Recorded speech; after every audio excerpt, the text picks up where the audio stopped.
ride the elevator down to the ground floor of our luxurious office tower, cursing as it dings past every floor.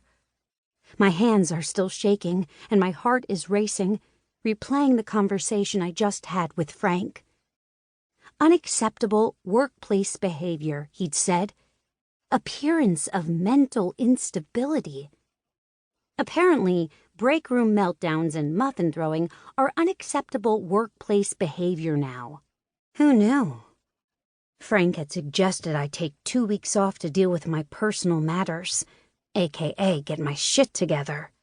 Only it was clear from his tone that it wasn't really a suggestion at all.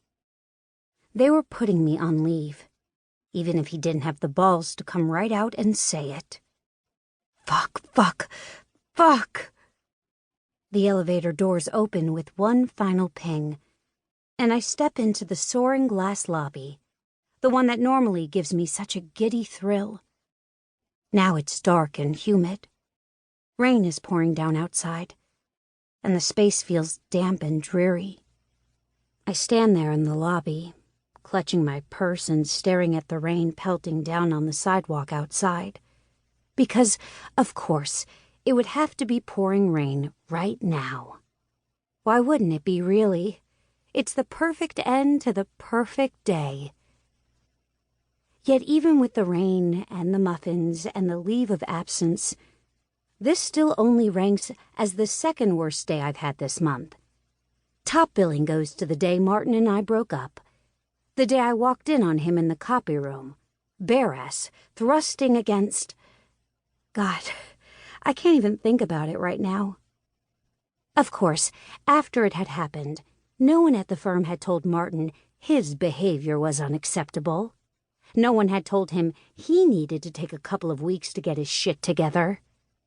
You can get your rocks off in the office, apparently, but you can't throw an innocent baked good. Or two.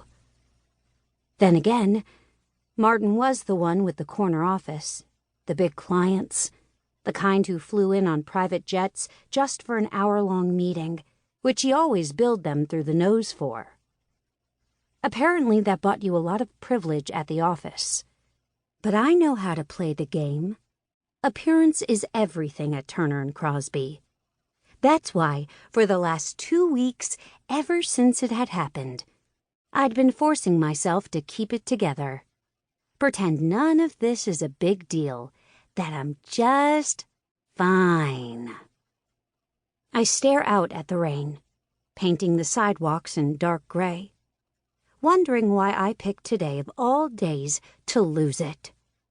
Not the day I caught Martin cheating, not the day I took off my engagement ring, not the day I had to call the wedding planner and tell her the wedding wasn't happening anymore. No, I lost my shit over a partner job I don't even know if I want. And look where my little outburst got me. I'll never get the job now. I'll be lucky if I get to keep the job I currently have. Worst of all, throwing those muffins hadn't even made me feel any better. Well, okay, maybe it made me feel a little bit better. But it didn't make up for the trouble it had got me in. I huff out another sigh, still staring at the rain. The only things that could possibly help salvage this disaster of a day are a drink, a fuck, and a really gooey grilled cheese sandwich. Considering my current relationship status, non-existent, I doubt I'm going to get that middle option, but luckily I know exactly where I can satisfy my other 2 cravings. I push open the lobby door and step out into the downpour. The sidewalks are surprisingly empty for 4 o'clock in Manhattan, probably because everyone else is smart enough to stay indoors in this near typhoon. I hurry through the rain as fast as I can in my heels, which unfortunately isn't very fast. Fortunately, I'm not going far. Veneer is just 3 blocks from my office, but no one I work with would ever set foot in a dive bar like that, which is exactly why I like it. That and the tasty piece of man-meat that works behind the bar most evenings. I've been coming here at least once a month since I started working at Turner &